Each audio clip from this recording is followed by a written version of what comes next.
അരച്ചു കലക്കി. വളരെ കാലപ്പഴക്കമുള്ള ഒരു ഡിഷാണ്. കാണാൻ അത്ര ഭംഗിയില്ലെങ്കിലും രുചിയിൽ അതികേമനാണ് കേട്ടോ.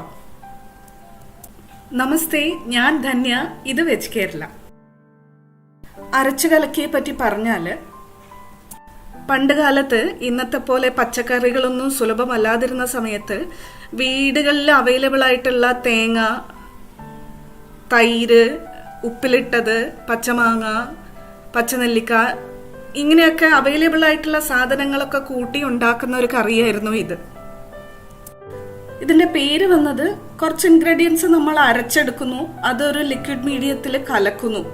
ആ രണ്ട് വാക്കിൽ നിന്നാണ് അരച്ചു കലക്കി എന്നുള്ള പേര് വന്നത്.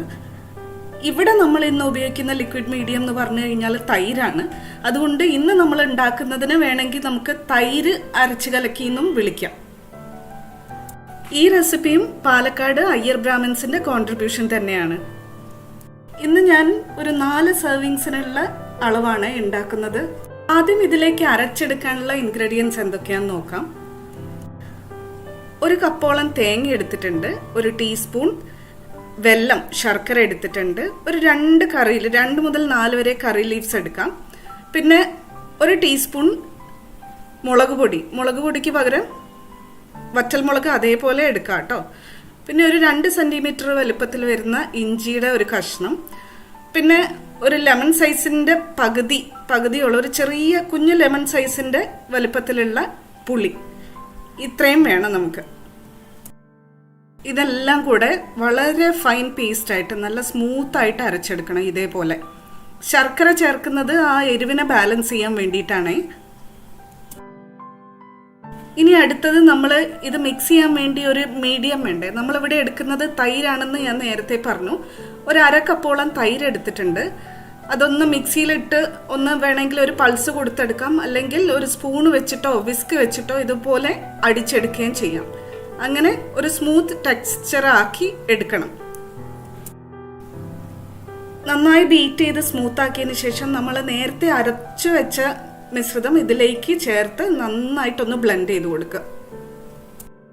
ഇങ്ങനെ ഒരു ഡിഷിനെ പറ്റി എനിക്ക് പറഞ്ഞു തന്നത് ഞങ്ങളുടെ ചേച്ചിയാണ്. ചേച്ചിയുടെ പേര് സരസ്വതി. ചേച്ചിയുടെ അമ്മ, ഞങ്ങളുടെ വല്യമ്മ, ഇത് സ്ഥിരമായിട്ട് വീട്ടിൽ ഉണ്ടാക്കാറുള്ളതായിരുന്നു. അപ്പോൾ ചേച്ചിക്കും വല്യമ്മയ്ക്കും താങ്ക് യു പറയുന്നു. വല്യമ്മയുടെ സ്പെഷ്യൽ റെസിപ്പികൾ ഇനിയും ഉണ്ട്. ചേച്ചി പറഞ്ഞു തരാണെങ്കിൽ ഇനി കാണിച്ചു തരാം കേട്ടോ.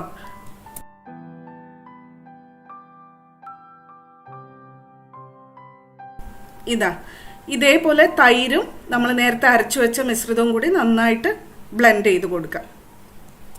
ഇനി ഇതിലേക്ക് ആവശ്യത്തിനുള്ള ഉപ്പ് ചേർത്ത് കൊടുക്കാം.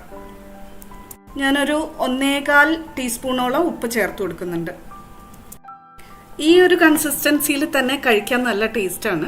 പക്ഷെ നമ്മളിത് ചോറിന് കൂട്ടുന്നത് കൊണ്ട് കുറച്ചുകൂടി ഒന്ന് ലൂസാക്കേണ്ട ആവശ്യമുണ്ട്. അപ്പോൾ അതിനു വേണ്ടി പാകത്തിന്, നിങ്ങൾക്ക് എത്ര ലൂസായിട്ട് വേണമോ അതിന് പാകത്തിനുള്ള വെള്ളവും, ഉപ്പ് വേണമെങ്കിൽ എക്സ്ട്രാ ഉപ്പും ചേർത്ത് കൊടുക്കാം.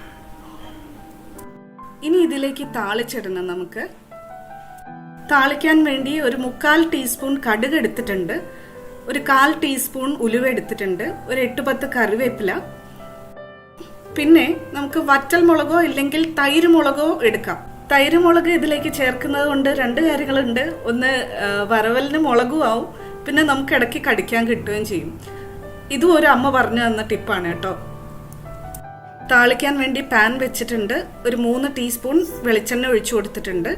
അതിലേക്ക് എണ്ണ ചൂടാകുമ്പോൾ അതിലേക്ക് കടുകും ഉലുവയും ചേർത്ത് കൊടുക്കാം. പിന്നാലെ തന്നെ മുളകും കറിവേപ്പിലയും ചേർത്ത് കൊടുക്കാം. ഒരു രസത്തിന് വേണ്ടി ഞാൻ ഒരു വറ്റൽമുളക് ചേർത്ത് കൊടുക്കുന്നുണ്ട് കേട്ടോ.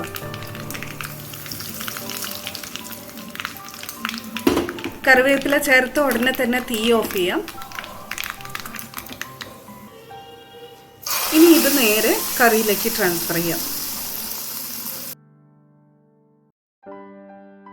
അരച്ചു കലക്കി റെഡിയാണ് കേട്ടോ. ഇത് പലരും പല രീതിയിലാണ് ഉണ്ടാക്കുക. പല വീട്ടിലും പല രീതിയിലാണ്, കേരളത്തിലെ പല ഭാഗത്തേക്കും പല രീതിയിലാണ് ഉണ്ടാക്കുക. എന്നാലും ഏത് രീതിയിൽ ഉണ്ടാക്കിയാലും ഇത് വളരെ ടേസ്റ്റി ആയിട്ടുള്ളൊരു റെസിപ്പിയാണ്, ഡിഷാണ്. ചോറിന് ഇത് മാത്രം മതി കൂട്ടി കഴിക്കാൻ.